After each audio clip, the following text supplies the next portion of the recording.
Standing by. I would like to inform all participants you will be in a listen-only mode until the question and answer session of today's conference call. If you would like to ask a question, please press star 1 on your touch-tone phone. Today's conference call is also being recorded. If you have any objections, you may disconnect the call at this time. Now I would like to turn the call over to Elizabeth Martinko. Thank you, ma'am. You may begin. Great. Thank you, Lisa. Welcome to the Child Welfare Information Technology Systems Managers and Staff webinar series brought to you on behalf of the Health and Human Services Administration for Children and Families, Children's Bureau, and presented by ICF International. Today's webinar is entitled CMMI and You, The Right Fit. I'm Elizabeth Martinko. I'm your host and your moderator for today's webinar. For new attendees and for those who may have missed previous webinars, here's the list of the previously recorded webinars which are posted to the Children's Bureau website. We're currently working to identify future webinar topics for this summer and for early fall. We encourage our attendees to participate in our webinar with questions and comments as well as polls that will be operating throughout the session. All of the participant lines are muted now, but we will open them for a Q&A session at the end of the presentation. Please be aware that you can submit questions at any time using the GoToWebinar chat feature, and those will be addressed during the Q&A session. Should we run out of time, we'll respond to your questions via email, and should you have additional questions, you may submit those to me at the email address listed on the slide. Also, if you have any topics that you would like to recommend as potential webinars, or if you would like to volunteer to be a presenter on one of our webinars, please contact me at the email address listed above. The Division of State Systems within the Children's Bureau continues to provide a series of monthly webinars supporting information sharing and discussion. Understanding who is attending the webinars helps us identify content that's applicable for everyone participating in an agency's CWIS efforts. I'm going to go ahead and start our first poll and ask that you identify your role on your project.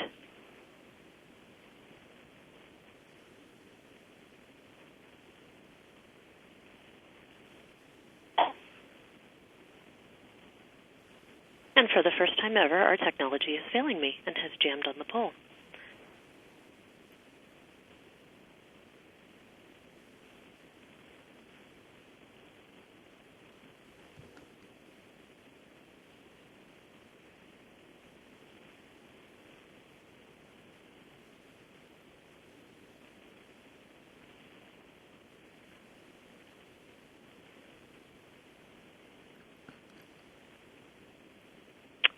Okay, I'm just going to ask our audience to hold for one moment while we unjam our technology.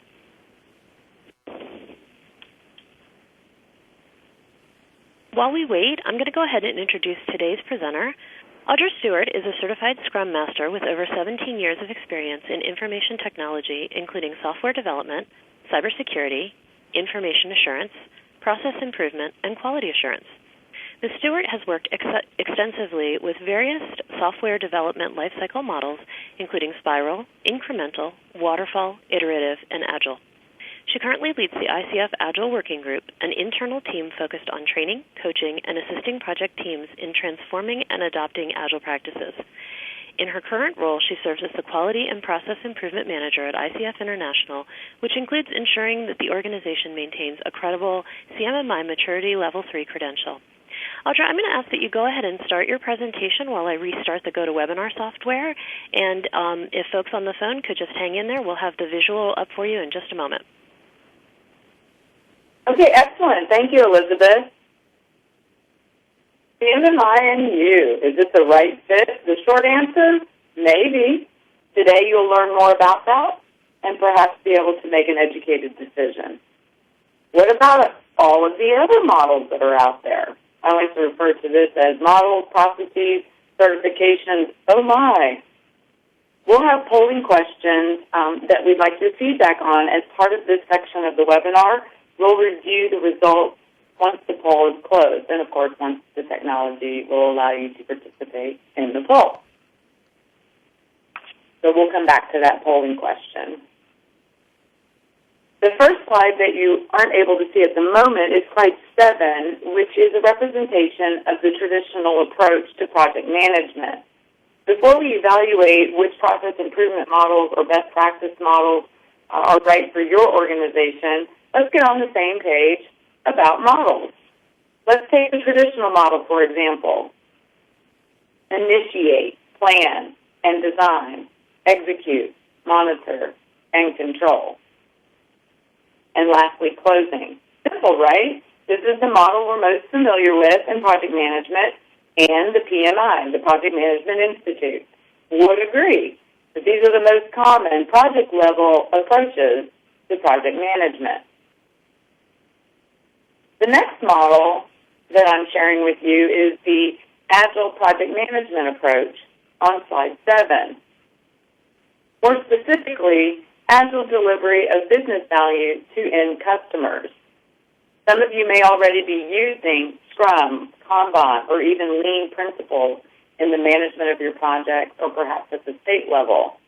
But basically, looking at this diagram, you can see that you plan a backlog of items that need to be accomplished.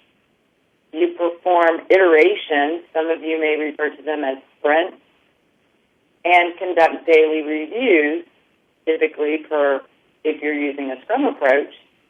You perform various releases of your product, whether it be software development as a release or perhaps it's something else such as training, and those are your deliverables. You receive feedback and loop back through this approach known as iteration. And this is at a high level a good example of Agile project management. Next, with regard to models, we have Agile program management. So let's take this a step further. How do you handle program management and portfolio management at scale?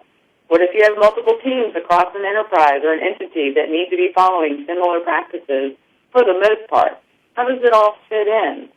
In this diagram, while it has a lot of parts to it, demonstrates why program management and portfolio management needs a common set of practices and perhaps approaches if you want all the parts to come together. So at the top, what you're seeing on the left arrow is the activities at a portfolio level that would be mapped to the industry best practices of the PMI, or the Project Management Institute. In the center, you're seeing two bands, one for program management and the one directly below it for project management. Within those bands, there are a different level of activities that are being performed in order to satisfy and fulfill the portfolio objectives. This could be, for example, an agency such as Children's Bureau, where you need to maintain multiple programs and implement projects within those programs. These are two areas where Agile practices could benefit an organization across the board.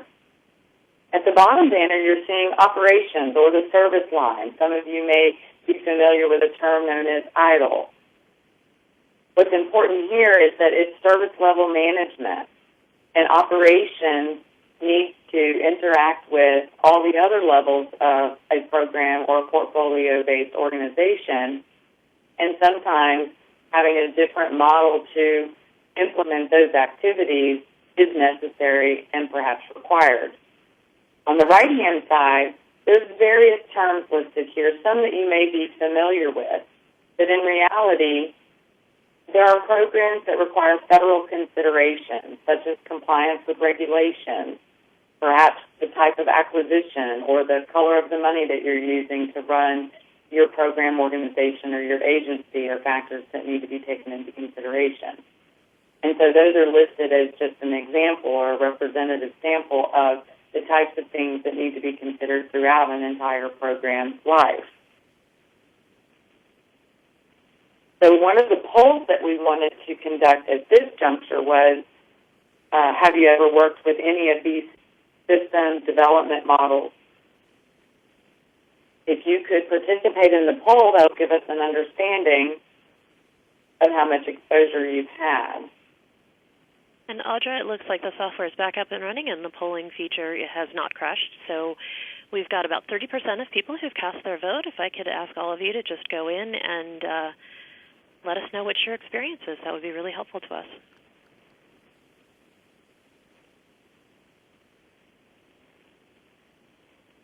We just need the last 18% of you to hop on there and answer the question for us. I'll just give you another couple seconds to do that.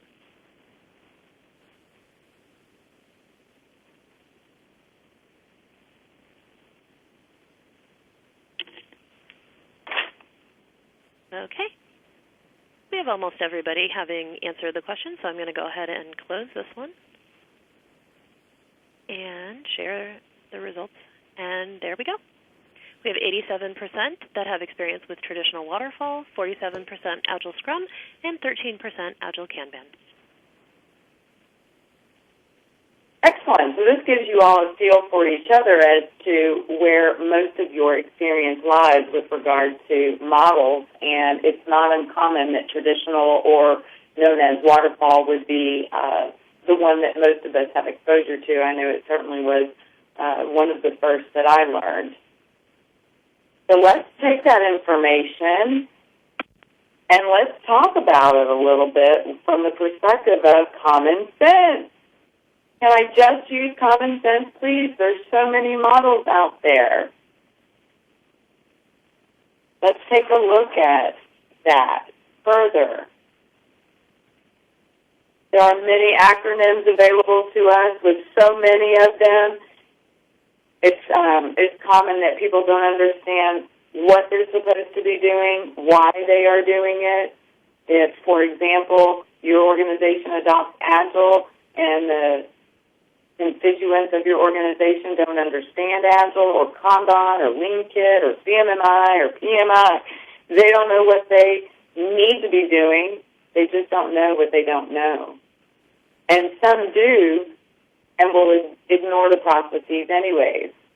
So, but seriously, the important message is to your organization is that you communicate what you want them to be doing, what models or best practices you want them to be leaning on, and how they are going about doing it so that the acronym soup is palatable to your staff. Let's explore this further. I like the representation of the umbrellas hanging from trees. Do models grow on trees? It may feel like it. But in reality, there are branches within a tree, if you will, a model, where all of them intersect. In reality, PMI, CMMI, IDLE, IEEE, Kanban, Six Sigma, traditional, iterative, recursive, all of these different approaches to managing our programs, projects, and implementing process improvements have a lot of overlap and similarities. The question to ask your organization is, which of these is right for you and your organization? You may consider that question at the level of portfolio management, program management, perhaps just at the project team level, and maybe just within your interactions with your state constituents. But before we can ask and answer those questions, you want to ask yourself, what problem or challenge is the business trying to solve? If we move on to learning about the CMMI,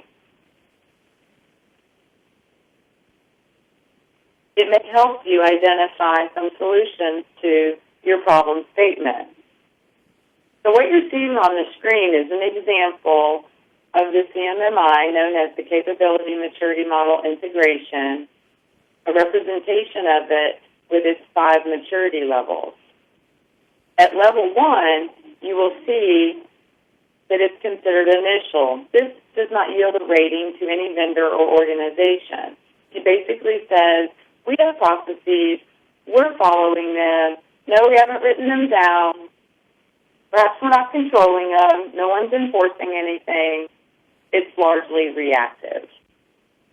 If an organization decides to leverage the CMMI to help them improve upon their processes, and they decide that they would like to achieve a CMMI Level 2 maturity rating, this is an organization that is managing their processes. They've characterized them at a project level, and it's still often a bit reactive. An organization that is going a step further is saying, let's define our processes, let's train our people, let's ensure all projects have exposure to the processes, to the training, and let's set some expectations, if you will, some policies and guidelines for how the organization should operate. This would be considered a level 3 maturity. The box to the right of this waterfallish-looking diagram includes process areas that would be implemented by an organization at level 3. So at level 2, you would be implementing several of these process areas, and at level 3, you build upon that, and it includes organizational process areas represented by the OT and the OPF and OPM, which are not listed. At level 4, an organization is saying, okay, let's take our defined processes that we've been following and let's measure them quantitatively. This is where Six Sigma can also come into play for an organization, or other types of measurement or quantitative analysis approaches can be used. At level 5, the organization is looking at that data very discreetly and saying, how do we optimize or get the most out of these processes that we've been measuring, and where do we improve and make changes? So let me tell you a little bit about the CMMI as far as what it is and where it came from. It's a capability improvement model that can be adapted to solve any performance issue at any level of the organization, really in any industry. The model provides guidelines and recommendations for helping organizations diagnose problems and improve their performance overall. It is used by over 5,000 organizations from more than 70 countries all over the world. The CMMI can help identify and achieve measurable business goals. What you're seeing on the screen is a process maturity model quick look. This came from the CMMI Institute, who is now the sponsor of the CMMI. What you're seeing are the various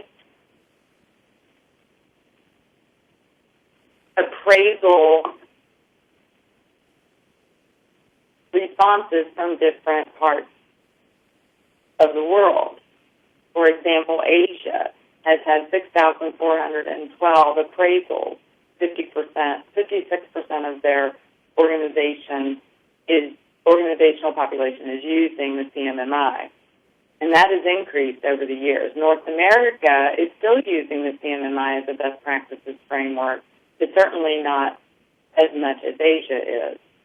What this tells you is that it's still an international model that makes sense, while it's not always being used within the United States or in North America, primarily the United States. It's a model that has a common language across our international borders. The CMMI consists of a set of process requirements based on industry best practices that are organized into 22 different process areas across 4 categories. Those categories are process management, project management, engineering, and support. So the cliff notes for you are that the CMMI is a capability improvement model. It includes guidelines and recommendations for an organization to implement in order for them to be well-positioned for a CMMI appraisal, which yields ratings. It's used by over 5,000 organizations from more than 70 countries. So we're in good company, in other words. The CMMI also comes in various flavors. They call them constellations. These are known as the CMMI for development, for organizations that are doing software or systems development, whether they're using Agile or not. They also have CMMI for services, which primarily is used by organizations that have a services component, such as professional services, such as help desk, call centers, those types of services, that may also have a little part that is considered IT or software development. They have people, CMM, which is a model used for managing an organization of resources that are human in nature, meaning how do we interact with the people within our organization, and how do we improve upon the interaction of our organization at the people level. There's also the CMMI for acquisition, which is a model that can help organizations determine how do we want to manage and run our acquisition lifecycle, i.e. procurement. This is very relevant in the world of contract management. So there are various constellations of the CMMI that can be leveraged by organizations. Many organizations leverage CMMI as a process improvement framework and a capability baseline tool to help them ensure performance meets an internationally recognized standard. Now, as far as some background information, the CMMI and its predecessors, known as the CMM, the Capability Maturity Model, have been worked on by the Software Engineering Institute for over 25 years.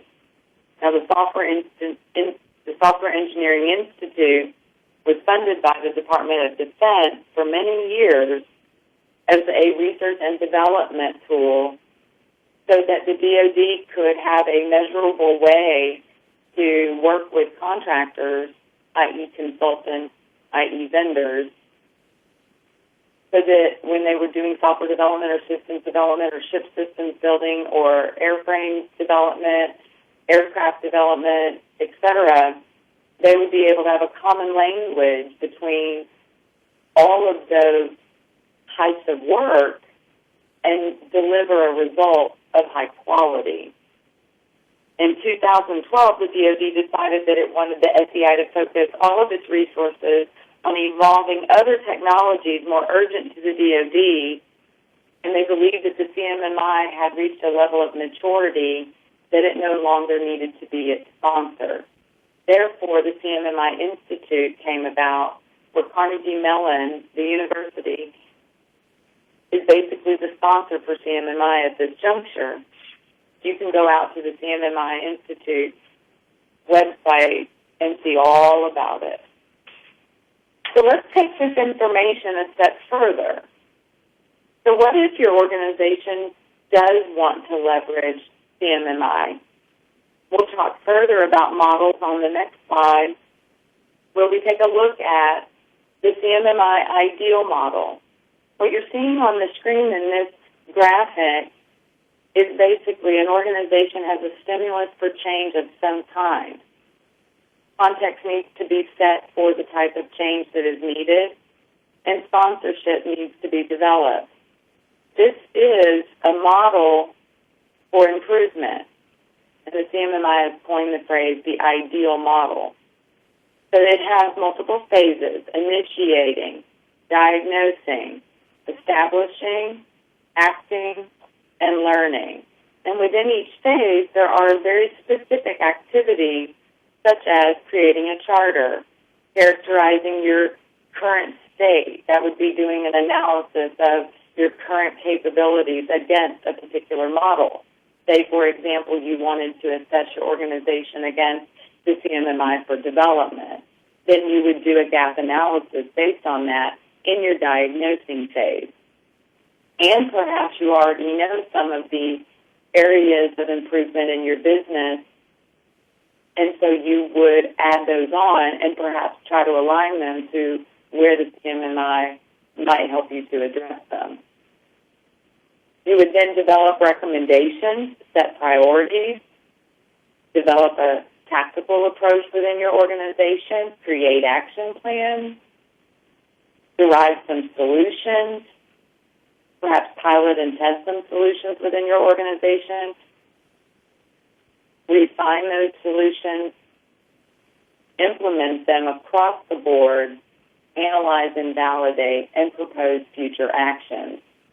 This is actually the model that ICF International has used for years for its process improvement organization.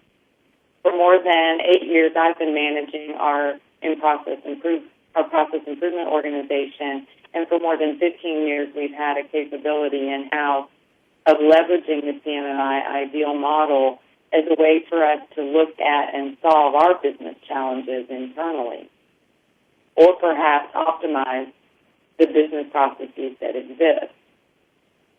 Another model that could be helpful for an organization is Six Sigma. In this graphic, Six Sigma is here. Define, measure, analyze, improve, and control.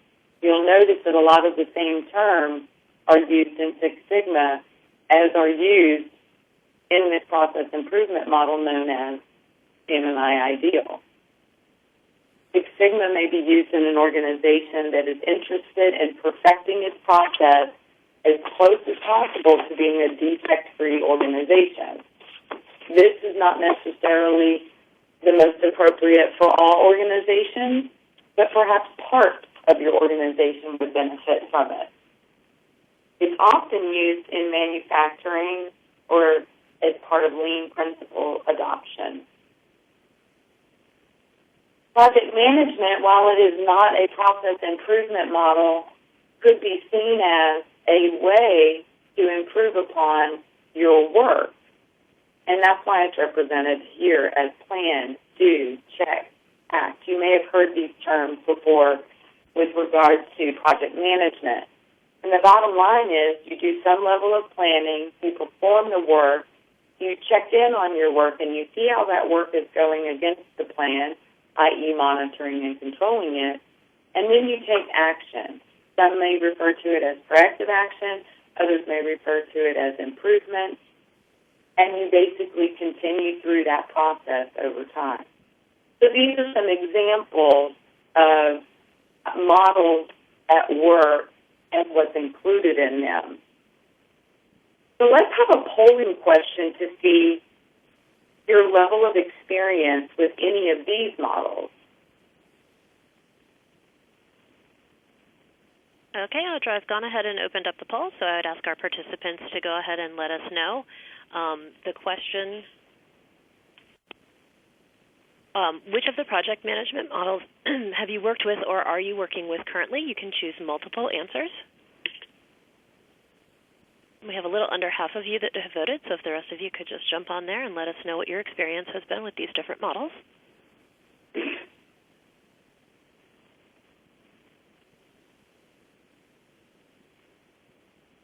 And I'll give you just a few more seconds to go ahead and put your answer up there.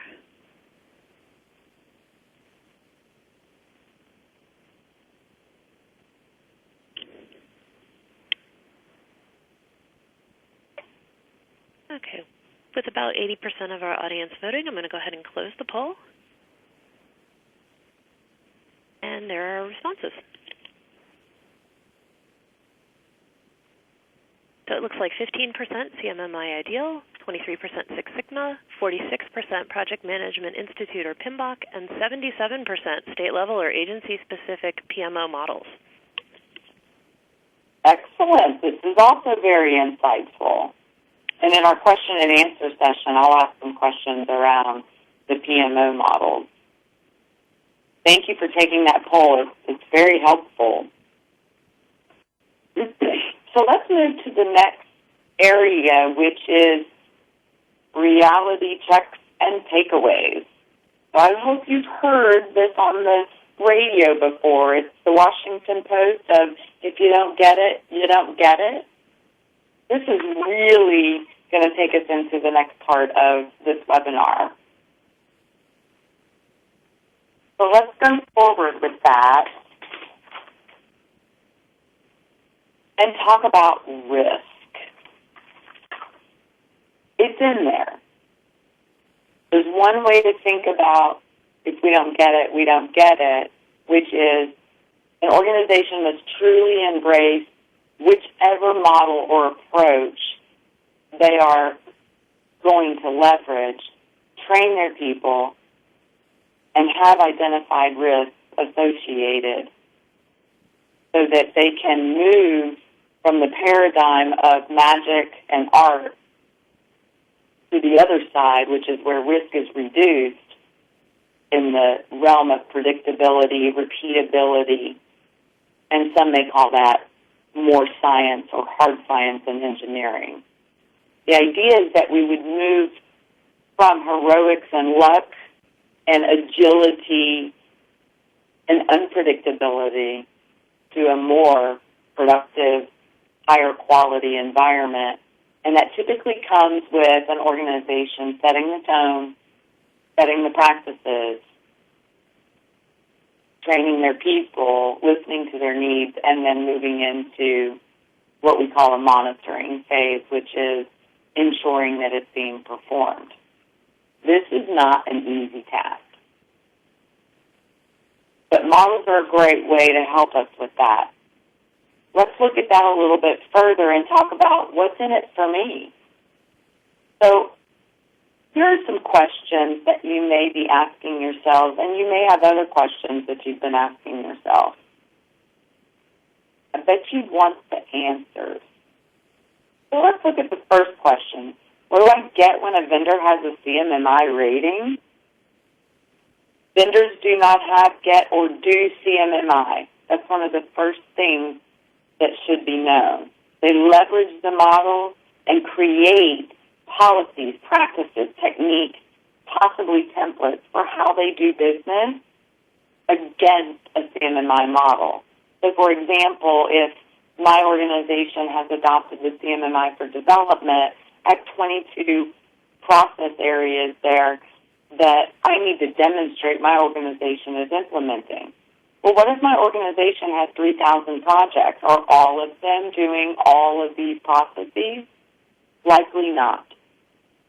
Some organizations will ensure that one project is implementing all activities at level 2 and level 3 and are compliant 100% with the CMMI's goals. But not all parts of the organization may be implementing all of those activities.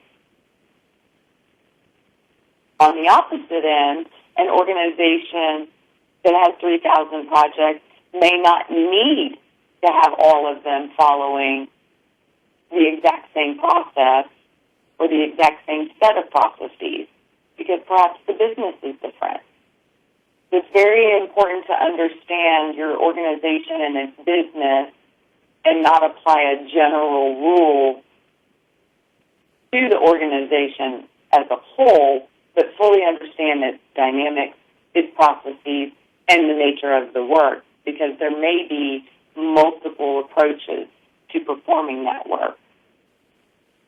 When it comes to PMOs, not exactly sure what your PMOs are saying to you specifically, but if it's something like, we want more repeatable approaches to the way we run projects, programs, interfacing with vendors, I can tell you that the CMMI will likely help them.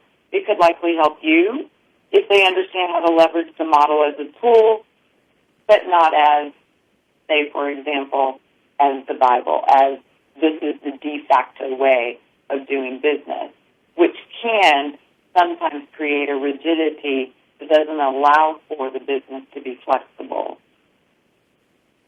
Want to know how to evaluate a vendor? I thought it would be good to show you how you can leverage the CMMI one process area at a time, even if your organization doesn't need to leverage all aspects of a particular CMMI constellation. So at this time, Elizabeth, I'd like to give them a demonstration of the decision analysis and resolution workbook. Okay. And to do so, I will share my screen. Let me go ahead and change over to you. And it should be inviting you to share your screen. And it is. And there we go. Okay. So one of the most popular process areas of the CMMI in our organization is decision analysis and resolution.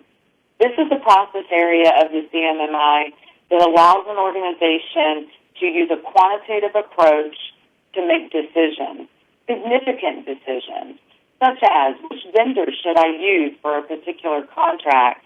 How do I know that that's the right vendor?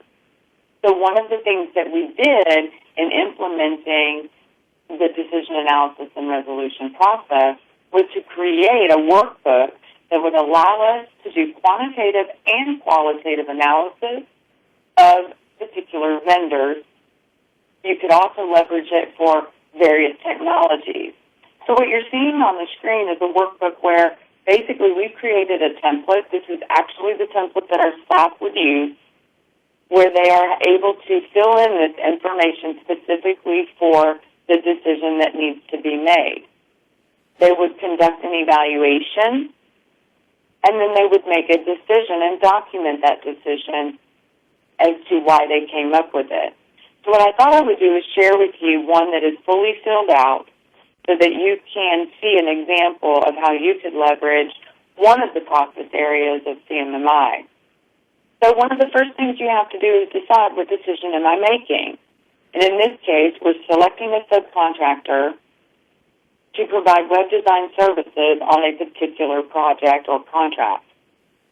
You would identify your alternatives. This may ring true to you, especially in the federal government, where you need to do the 3 comparisons. And so here we have an example of 4. These are specific companies that we've made up as an example, so that we can then describe that company in enough detail that would make enough sense for the individuals reviewing this analysis. Then we would go down and establish some criteria. So here under criteria name, we've listed a few. You could have as many as needed. For example, if you were evaluating a proposal, you could use this as a way to evaluate a proposal. The criteria of cost, I think that's always important. Experience, timing, for example, when are they available? Have we done business with them before? And then write a description for that criteria.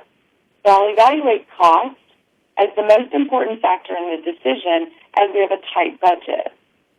Well, how will I evaluate each vendor's cost? We have a column here for evaluation method, and we also provide additional guidance to a project team on, here are some evaluation methods: modeling and simulation, engineering studies, cost studies. Well, which one makes the most sense for this criteria? A cost study. So this would be a comparison of quotes received from each potential company, or in your case, if you're evaluating a proposal, each vendor. And you would do the exact same thing for each of the criteria that would be associated. Then you move over to the Evaluate tab. I'm going to make it a little smaller so we can see it better.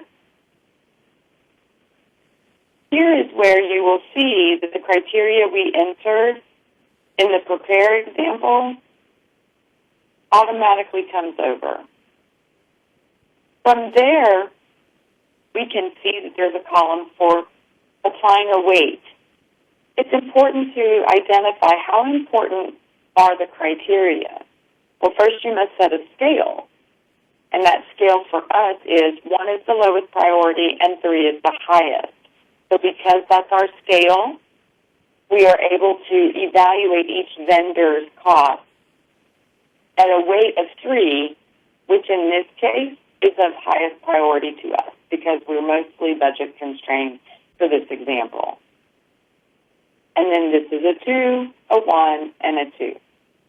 What happens next is that each vendor may provide you with a cost analysis that you want to evaluate, but perhaps you have some mins and maxes or some thresholds that you want to look at in more detail.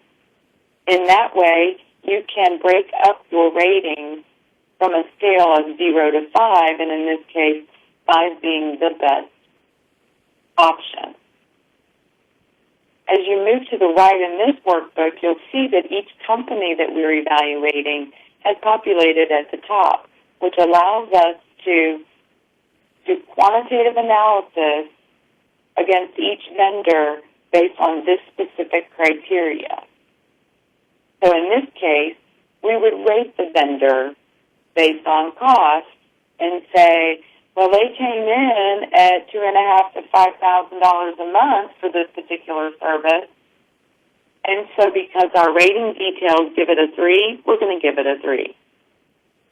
You can come up with your own quantitative rating approach But in this example, we had come up with 1 to 5, skipping the 0. Then we calculate a weighted score. Again, quantitative analysis that tells us, based on data, what the score is for that vendor in the criteria of cost. This would continue on for each of your criteria, and it would give you a total score. Now, we're using Excel in this case, and we have created some formulas to help us to do the quantitative analysis. What's happening here that you'll see is that this is the only cell in green. Why? Because it scored the highest. That particular vendor had the overall highest score. Perhaps if you're using other types of techniques in the industry, such as Delphi or wideband Delphi or Kokomo or other types of estimating techniques, you might apply some of that logic to this quantitative analysis and say, well, wait, I thought that beam server services would be the ones that we would end up choosing, but the data is telling me we should choose Bickle Hosting Corporation. Why is that? And that's exactly the idea behind a quantitative analysis, is to help you look at the data and then ask questions. Well, why did it come out that way? Are we sure we have the right weight? Are we sure we have the right rating details? Perhaps our rating and scoring of a particular vendor and a particular criteria may need to be revisited, or perhaps it's actually on the mark, and it just means you are changing your decision that you were preconceived to make before you came into this more structured approach to coming to the decision. Whatever your decision is, you would go to the Decide tab, and you would document that decision and describe why you chose the company that scored maybe a lower value over the one that was the higher value, and there may be legitimate reasons for that. So what I'm sharing with you is an example of an organization being able to create a tool to leverage a process area of the CMMI and put it to work for you right away. Now, we do have a process description that defines all the details of this process, but at a minimum, we train our staff in the use of this workbook and hopefully help them to come to make better decisions so that they can provide those recommendations to their customers. So at this time, that will conclude the demo of this particular workbook, and we can go back to our webinar. Okay, I'm just grabbing back control of the slides, and we should be able to see them now. Excellent. So let's advance. Can I get a guarantee? I'm sure most of you have asked this question when you work with vendors that say they have a CMMI maturity level rating. The honest and short answer is, of course, no, but you can evaluate the scope of CMMI applicability in an organization. Here are some questions that are potentially valuable to ask of a vendor if they will be working with you, or of a state PMO that may be assessed at a CMMI maturity level rating. It's important to note that you can leverage the CMMI and never receive a rating. And the reason is that the CMMI will allow you to do a staged or continuous representation implementation approach, which means if an organization is doing staged or leveraging a staged approach and they want their maturity of their capability assessed, i.e. having an outside organization come in and do an appraisal or an assessment of their capability, they will potentially yield ratings. Those are called SCAMPIs, and there's an applicable model for conducting a SCAMPI, and only SCAMPI A's, which there are 3 types, A's, B's, and C's, only A's yield ratings. You can scope an appraisal in an organization to only look at level 2 maturity practices, or you can have it look at levels 2 and 3 and 4, But if an organization is going to go for a level 4 appraisal, that means they've demonstrated level 2, level 3, and level 4 process areas of the CMMI. So they build upon each other. There's a technical report that I have provided to Elizabeth as well as to Patricia that goes into more depth with regard to evaluating a vendor and their CMMI credential, because it's very important that the industry and the federal government, as well as local and state government, as well as commercial industry, understand what they're getting when an organization says they are CMMI. And not always do we know. So is the organization named in the appraisal disclosure statement? So, for example, if I tell you that I work at ICS and I work within a specific division in ICS, you may want to ask the question, well, what is your appraisal disclosure statement regarding the organization you work in that will be performing the work? Has that organization been subject to an appraisal? Or how many programs were included in the appraisal? For example, a 30,000-person company with over 20,000 projects could have one project appraised, and they claim they are CMMI level something, which would be an inaccurate representation of their capability. Was the appraisal performed less than 3 years ago? Why is this question important? Because every 3 years, the CMMI requires a reappraisal of the capability. Let's see, why would that be important? If an organization is continually reassessing their capability, then they're truly committed to the improvement activities that go into that, because it is not an easy feat for an organization to be in the position of being rated at a CMMI level. And so they expire every 3 years. So, for example, ICS expires in February. We are going for a reappraisal in February. Which process areas were included in the appraisal? This is also important because an organization could only focus on 3 of 22 process areas, which means that perhaps the problem they're trying to solve is only in those 3 process areas. But they may communicate that they do all of CMMI. And remember, do is not something that an organization does with regard to CMMI. They leverage it and use it as guidelines to help them come up with a process that they will implement in their organization. So while you can't get a guarantee, there are some things you can do. You could leverage the DAR approach and do an analysis quantitatively of your various vendors against their credentials of CMMI. So at this time, we're going to move on to some key takeaways.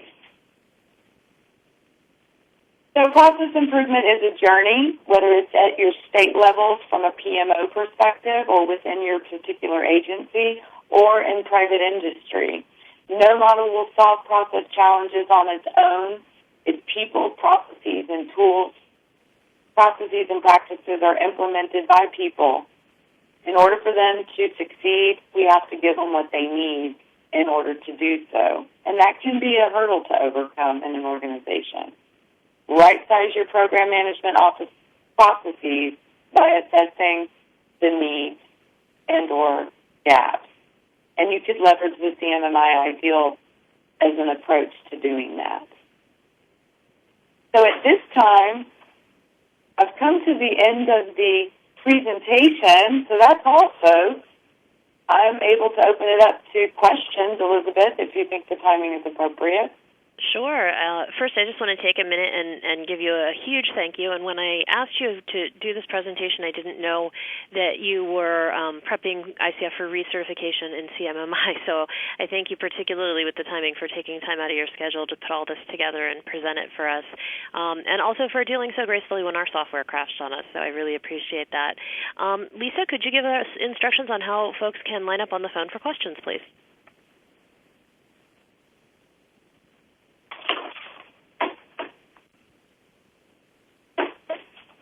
Do do we have our operator?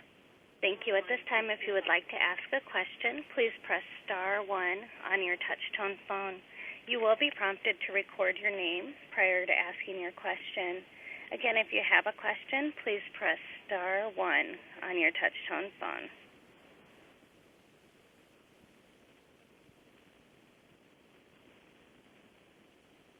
And while we're waiting for questions on the phone, we do have one that's come in online. Who is the entity that conducts the CMMI level reappraisal and then awards the appraisal disclosure statement?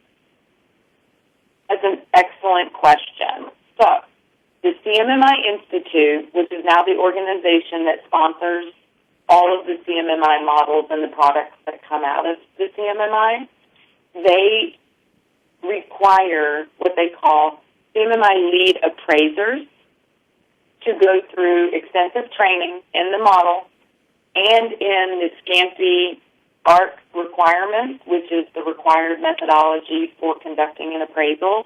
So, yes, there is a process for that. And that lead appraiser would work with an organization and develop an appraisal team that would conduct an appraisal. So, to bring it home, for example, our appraisal in February is a 10-day appraisal. It consists of 6 ICF staff and 1 CMMI lead appraiser. Now, a CMMI lead appraiser can perform Level 2 and Level 3 maturity assessments with a team for high maturity appraisals, i.e. those at Level 4 and 5. The appraiser must have high maturity appraisal training. So they have to understand in more depth what Level 4 and Level 5 organizations need to achieve, whereas someone at Level 2 and Level 3 don't have to have all that additional extensive training. Hopefully that answered your question. Let me know if it didn't. Okay, perfect. Thank you. And can an agency lose a level? So can you be a Level 4 and then go down to a Level 3? We in the industry call that backsliding. And can you lose it technically? Let's put it to you this way. Your CMMI does not certify you, but I know that's a term that's used, so for the sake of conversation, a CMMI appraisal rating, i.e. certification, does not get lost. But an organization can backslide if they do not continuously monitor the implementation of their processes that were appraised. Hence the reason why there's a 3-year expiration on an organization's appraisal. Got it. Lisa, do we have any questions on the phone? At this time, I show no questions. Okay. So next question that we have online, is this an expensive process? Does it make more financial sense for an agency to add CMMI processes to their own state PMO approach without getting the appraisal? And I'm just remembering back to our poll, I think about 72% of our participants were using a state or an agency-specific PMO approach. So back to the PMO approaches being used. I'm not sure what they're based on, but I'm going to take a gander to assume that they're staffed with expertise from the industry, which means they've probably been exposed to the PMI. They may have been exposed to the CMMI at some point in their lifetime, especially if they're in the software development community. But it's also possible that they haven't. So not knowing exactly where the level of adoption is with regard to best practices, I'll answer you this way. It can be an expensive process. It depends on the size of your organization and the scope of an appraisal should you decide to go for an appraisal. So let me give you some tangible examples. If an organization wants one project to be appraised within a particular bureau, agency, division, etc., that level of effort to get that one project appraised could, in actuality, almost be the same amount of effort to raise the capability to an organizational level and have it implemented by multiple entities, multiple projects. We kind of call that CMMI in stealth mode, or CMMI at level 3, CMMI at level 2 with level 3 in mind. So you're basically looking ahead with your vision and saying, we want to demonstrate a level 3 capability, but we just don't have the manpower to do it right now. You may choose to take the bigger chunk and say, let's go ahead and put the infrastructure in place for level 3. Meanwhile, we'll also be doing activities at level 2, and at some juncture, milestone, intersection point, we'll bring it all together holistically for the organization. If you choose to just do one division, line of business, or entity within an agency, and there's 6 projects there, they all do similar work, they have similar processes, but they don't communicate well, their intersections with, interfaces or perhaps stakeholder involvement are poor, you may find it advantageous to take some of the level 2, project management activities and monitoring and control and stakeholder involvement activities and hone in on those and just focus on those and come to a common understanding across those projects without ever going for a maturity level rating. There will still be a level of effort and cost incurred, but it's different. Yes, we have to pay for an outside lead appraiser as an organization for that person's time, plus the staff time spent for that period in an appraisal, and yes, that's a cost to the organization. At ICF, we have another layer, which is we embed quality and process improvement activities in the performance of the work. So we have a function and a team of people who are responsible for these activities, which do not bill to our clients. So it's an investment that the company has made in ensuring these best practices are available and in place. So hopefully that answered your question. Maybe more than you needed. No, that sounded perfect. Thank you. What is the key limitation for government in approaching CMMI? And related to that, what is the key effort required for CMMI implementation? Elizabeth, could you repeat the first part of that a little bit slower for me? I had a little connection problem, sorry. Sure. What is the key limitation for government in approaching CMMI? And then secondly, what is the key effort required for CMMI implementation? I'm not sure what key really means in this case, so I'll try to read into that a little bit. There are potential government limitations in the areas of sponsorship. Maybe you believe it's a good idea because you've been exposed to the model and worked with companies that really understand why they're leveraging the model, and so you want your program managers or your CIOs or your, to adopt the philosophy, or in other words, drink the Kool-Aid. That is a stakeholder involvement sponsorship hurdle to overcome, I believe, to be the most critical element. And there are ways in which you can bring them along. One is to clearly identify the problems within your organization in a bulleted way, something very simple.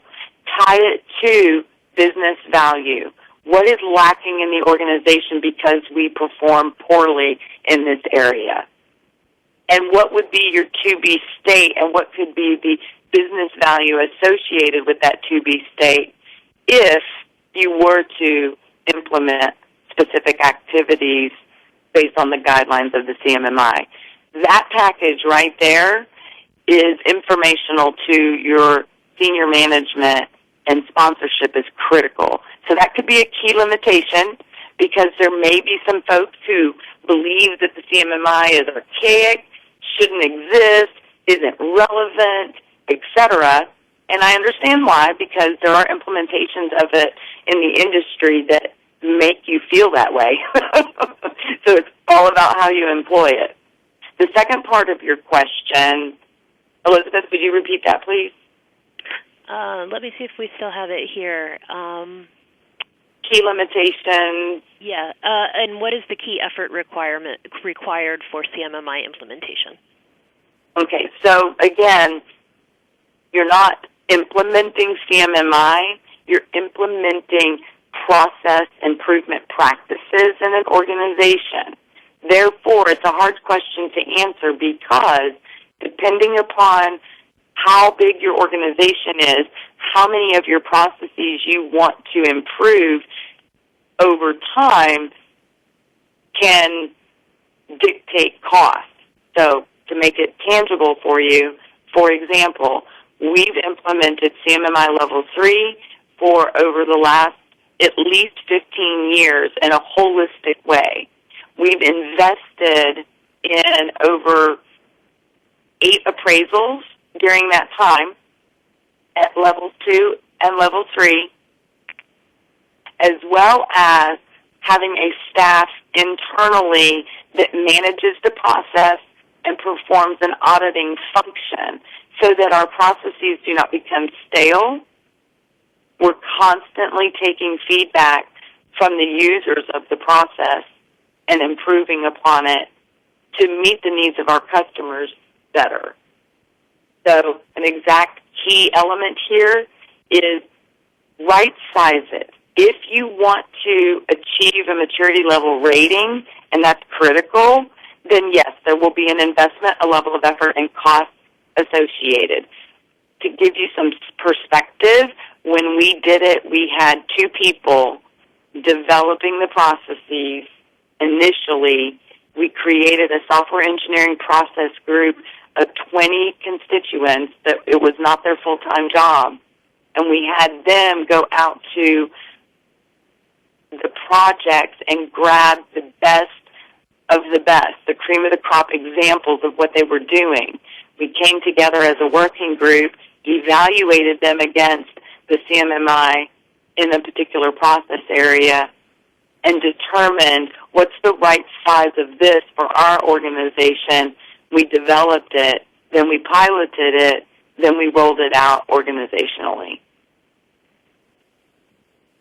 Thanks. Hopefully that gives you some insight. Lisa, do we have any questions on the phone? At this time, I still show no questions. Okay, we have several more online. So one of our online participants says, I can only read PMBOK materials if I join PMI, but can I read CMMI content on the CMMI site without having to pay?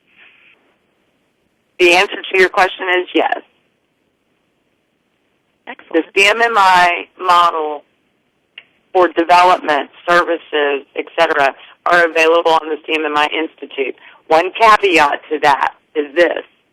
It used to be sponsored by the federal government, i.e. DOD. It is now a for-profit organization. So it's important to note that while it was free, I'm not sure it will always be free. So go now. Okay. I'm sorry? I said, so go now would be the take-home message. Go get it now while it's still free. So next question. How can I verify that a vendor has actually achieved the level that they may have stated in response to an RFP? Okay, there is a website through the CMMI Institute. I can provide the URL, and it can be sent to you later, where you can go out and see the appraisal disclosure statement for a particular vendor, and I highly recommend that you do that if you're trying to do a contract or an acquisition with a vendor who says they are. You should most definitely verify that it exists. It will list the scope of the appraisal. It will list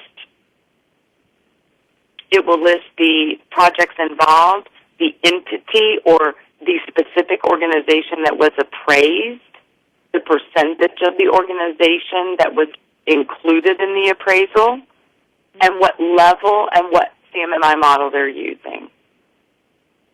Okay, perfect.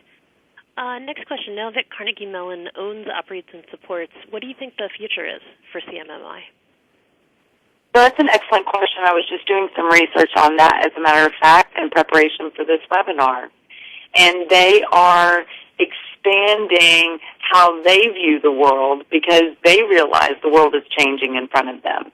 So what they're trying to do, and they really have a president who is interested in meeting industry needs, not just the DoD-specific needs of the past, but today we have these agile environments. We have the need to be more like a digital strategy approach. And so what the CMMI is doing is looking at the specific, and I'll talk specifically about development.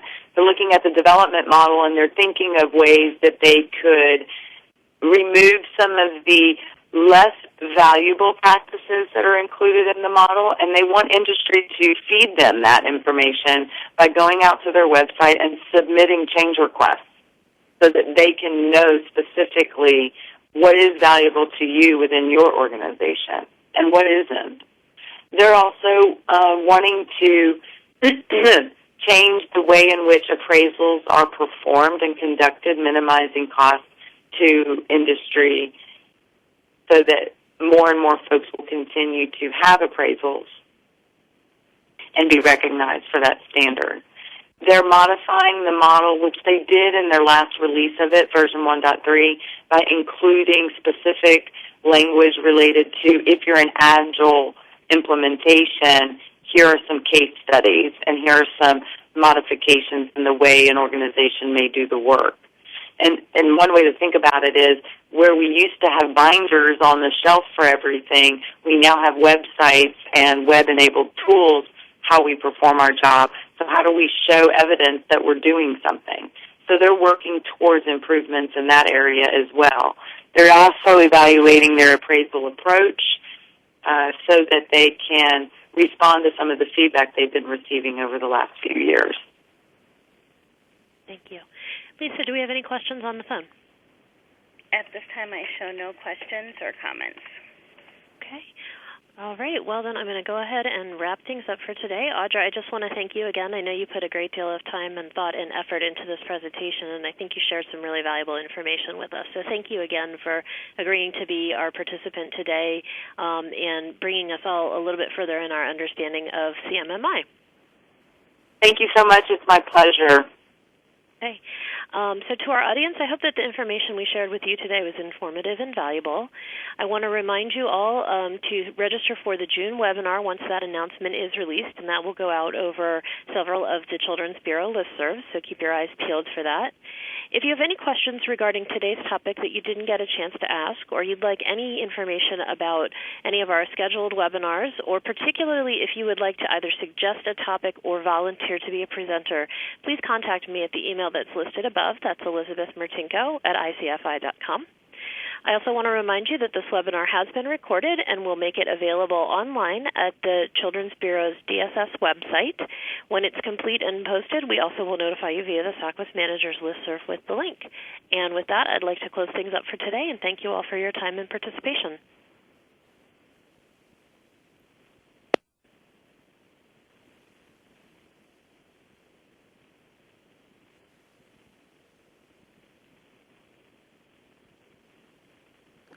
Excuse me, this is Lisa. You are clear of the main conference. Great. Thank you. Thank you.